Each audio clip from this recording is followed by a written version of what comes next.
Hi, and welcome to this edition of Breastfeeding Buddies. My name is Heidi, and today we're going to be talking about the hospital stay. Colorado has something that's called the Colorado Can Do 5.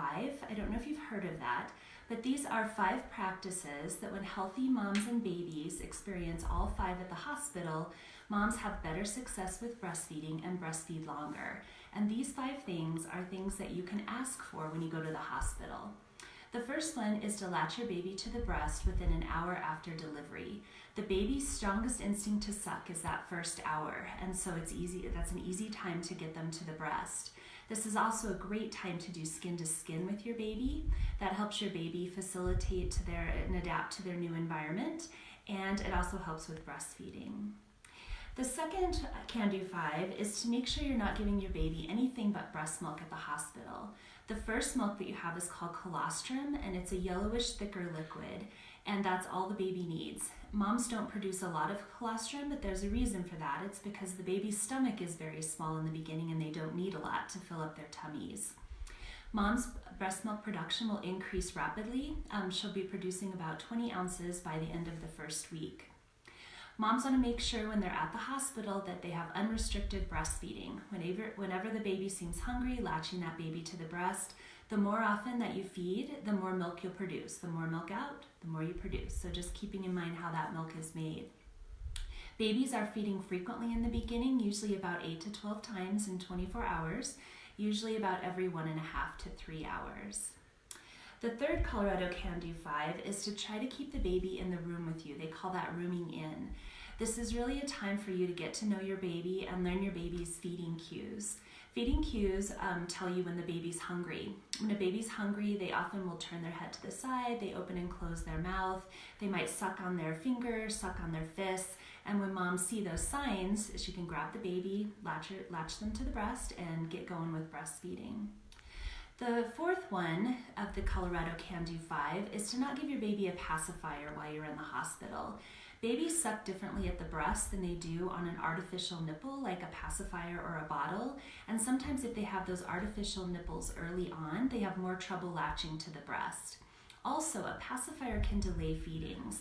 If you think about it, if a baby's sucking on a pacifier, then mom might miss feeding cues, the opening and closing of the mouth or chewing on the fists, and it can delay feedings.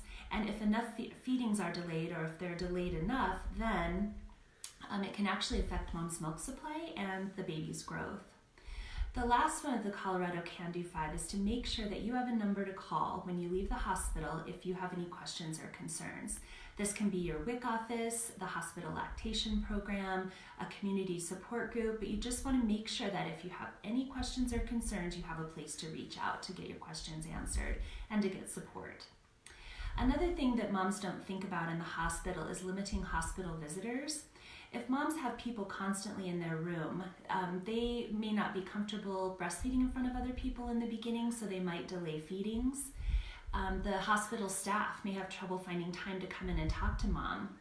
This is really a time for them to do education and help mom with breastfeeding, and if people are already in the room, it may be hard for them to find that time. Also, a baby might shut down if they're being passed from person to person. They just get overstimulated.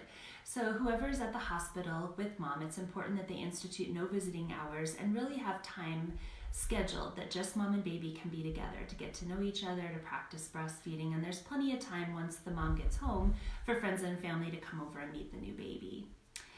It's also important that moms know about something called the feedback inhibitor of lactation. We sometimes call it Dr. Phil, but basically what that is a protein that will be excreted in the milk. So if the mom is not regularly emptying her breasts in the beginning, that protein will be excreted and that will start the drying up process. And then lastly, I just wanted to talk about skin to skin for a minute again. It's so important. All babies really should be held skin to skin right after delivery. Procedures like weighing and measuring, all of that should wait until the first breastfeed has happened. Holding a baby skin to skin, like I mentioned, really does help them adapt to their new environment. It helps stabilize their heart rate and breathing patterns. Studies have shown that babies who are held skin to skin latch correctly. They have less crying in the first 24 hours, and it helps to stabilize their body temperature. After an uninterrupted period of skin-to-skin time with mom, most babies will show readiness to feed. So really, holding the baby skin-to-skin can help overcome a lot of those early breastfeeding challenges.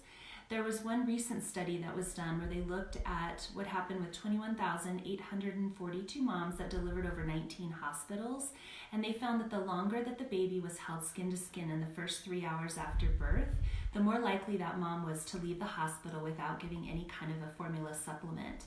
So if moms can keep from giving that formula at the hospital, it helps get more milk out of the breast, they build a better supply, and they have better success with breastfeeding after they leave the hospital. So these, again, are things that you can ask for and talk to your doctor about and the hospital staff about before delivery. So think through your birth plan and make sure that you talk to people before you actually go to the hospital. So thanks for joining in today. We hope that you'll join us again next week, same time, same place, Tuesday at 10 o'clock. Thanks.